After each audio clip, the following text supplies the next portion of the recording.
Legendary اداکار سعید خان عرف رنگیلا پاکستانی فلموں کا جانا پہچانا نام ہے۔ ان کی شخصیت اپنے اندر کئی پہلو لیے ہوئے تھی۔ وہ اداکار، گلوکار، ہدایت کار اور مصنف تھے۔ رنگیلا نے فلم انڈسٹری پر وہ انمٹ نقوش چھوڑے کہ ان کے ذکر کے بغیر پاکستانی فلمی تاریخ ہمیشہ ادھوری رہے گی۔ رنگیلا نے اپنی عملی زندگی کا آغاز ایک باڈی بلڈر کے طور پر کیا تھا۔ روزی روٹی کمانے کے لیے وہ فلموں کے بورڈز بھی پینٹ کرتے رہے، لیکن قدرت نے انہیں ایسا جسم اور ایسی شکل عطا کی تھی کہ لوگ تنسازی یعنی باڈی بلڈنگ کے مقابلے میں انہیں داد دینے کی بجائے یا ان کی پینٹنگ کو سراہنے کی بجائے ان کی شکل دیکھتے ہی ہنس پڑتے تھے۔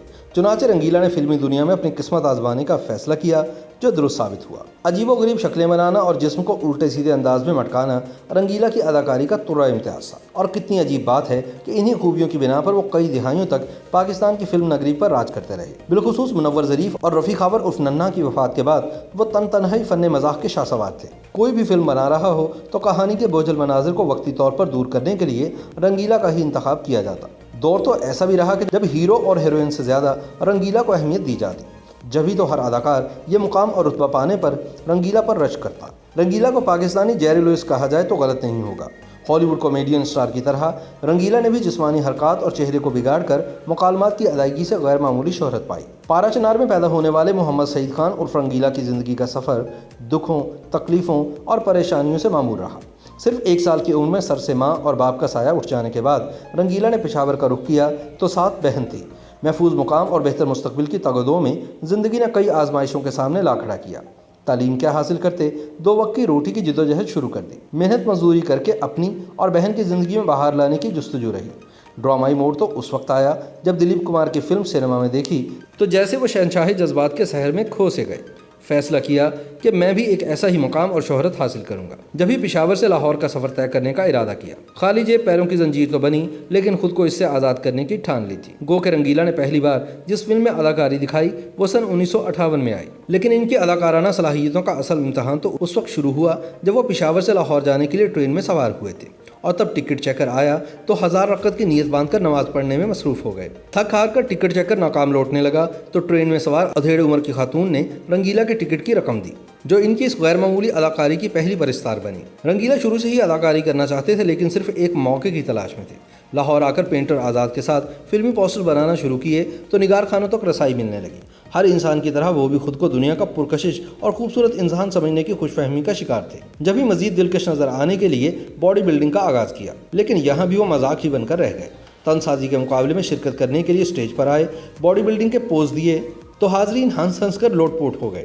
رنگیلا کہتے ہیں کہ وہ مختلف انداز کے دوران چہرے کے تاثرات کو بھی تبدیل کر رہے تھے، لیکن تماشائی ان پر جملے کستے اور کہہ مار کر مسکراتے۔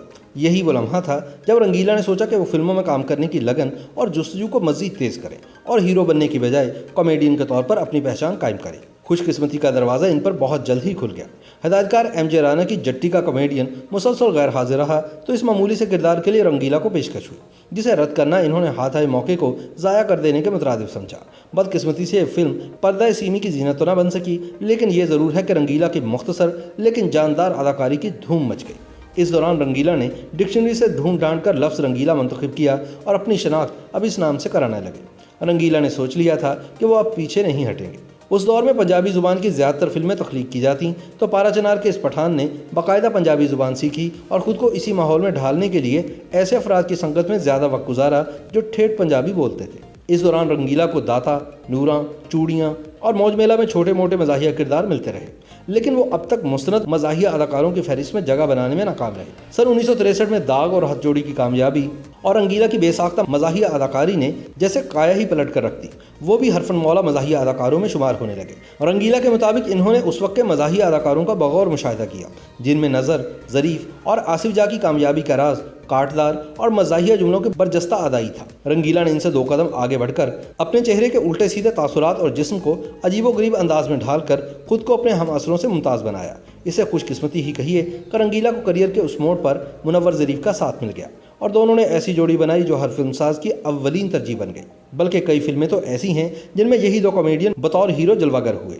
رنگیلا نے کم و بیش 650 سے زائد فلموں میں کام کیا۔ ان میں 244 اردو، 395 پنجابی اور 19 فلمیں پشتو زبان کی بھی تھیں۔ بطور پروڈیوسر اور ہدایت کار بھی ان کی صلاحیتیں نکھر کر سامنے آئیں۔ سن 1973 میں جب انہوں نے سنجیدہ موضوع کے گرد گھومتی، دیا اور طوفان کی ہدایات دینے کا اعلان کیا تو بہت سو نے ان کا مذاق اڑایا۔